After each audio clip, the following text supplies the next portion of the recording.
As our first presenter is coming, I would request the Blood Bank and Red Cross to come and pitch. Just 3 minutes, please.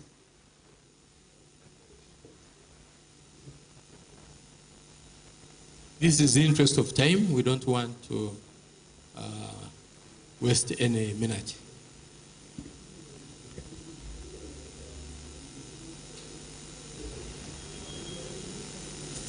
God is good. God is good. Time. Am I loud enough? God is good. All the time. Assalamu alaikum wa rahmatullahi wa barakatuh. That one. Yes, my name is Birigiji Sraj. I work for Potro Regional Blood Bank as a regional blood donor recruiter, operating in the entire region, that is Bunduhujo, Ntoroko, Kasese, Kamwenge, Chenjojo, Chegegwa, Kagadi, Chitagwenda, up to Ivanda side. I'm also a volunteer with the Uganda Red Cross Society, doing advocacy in climate change. So I think I'm in the right place. When it comes to climate change, my voice is always too loud that everyone can hear.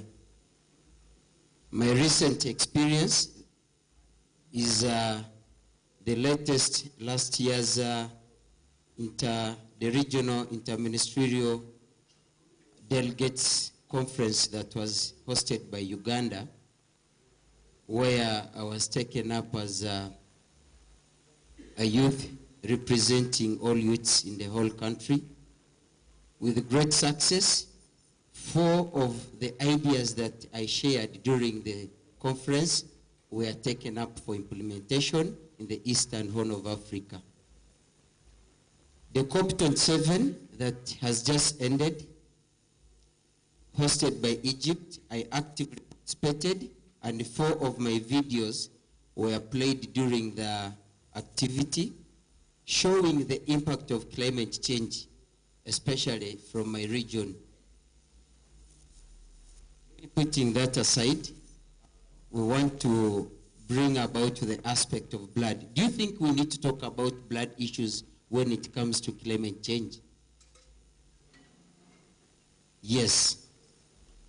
And why? It is because of the continued injuries that people get during the impacts of climate change. Climate change is not selective, unless if I'm mistaken. It is your role, it is your responsibility, it is everyone's responsibility to remind a friend that, look here, we have a role to play in terms of mobilizing for unit of blood. Why? Because we are all victims of a unit of blood. 1 unit of blood connects us all. If you don't need it, you will have a relative who needs a unit of blood. If you don't have a relative, I don't think if you lost a neighbor at home, you would even be here, unless if you want to be regarded as a witch in the village. So, it is not true that everyone who is here qualifies to donate blood.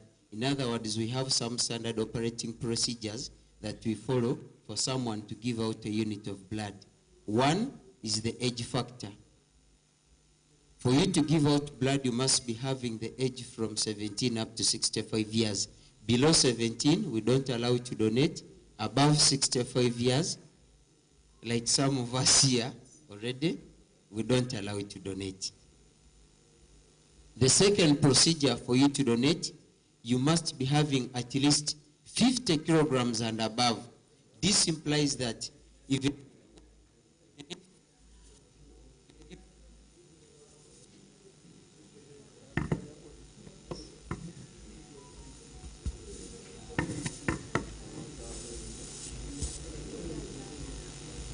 this implies that even if you weigh 49.9 kilograms, we are not going to round off to the nearest. We know what it means if we round it off. Then the other thing for you to donate, you must be having enough hemoglobin level in your body. How would we know that you have enough of it? When you come to donate with us, we are going to pick a sample of your blood and drop it into a solution called copper to sulfate. When the sample of your blood floats on copper to sulfate, it gives us an impression that the blood you have in your body is on the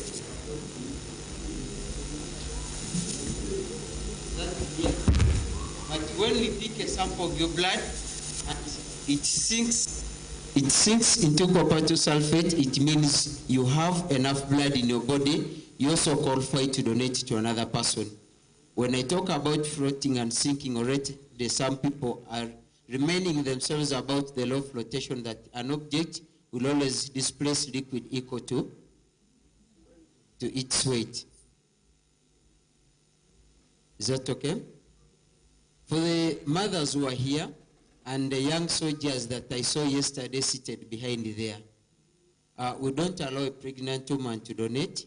We don't allow a breastfeeding mother to donate. If we so happen to visit any site and we find there is a female who is very busy in parliament discussing something, even changing the motion, we don't allow that person to donate. I know the female gender have understood the point, and now the males are asking themselves what it means. Is that clear? When we take this blood, what do we screen out of it? We screen for around 5 things. One is your HIV status, syphilis, hepatitis B and C, and above all, your blood group. Even today, there are some of us who are seated here and they are not aware of their blood groups, and it is normal to them. It is okay. When I need to know my blood group, they are going to let me know. Is that okay? So the other area also is how much blood did we get out of your body? We only get 350 milliliters. It's not even a half liter. However, sometimes people think because of the nature of the bag, within that bag we have a solution called anticoagulant solution.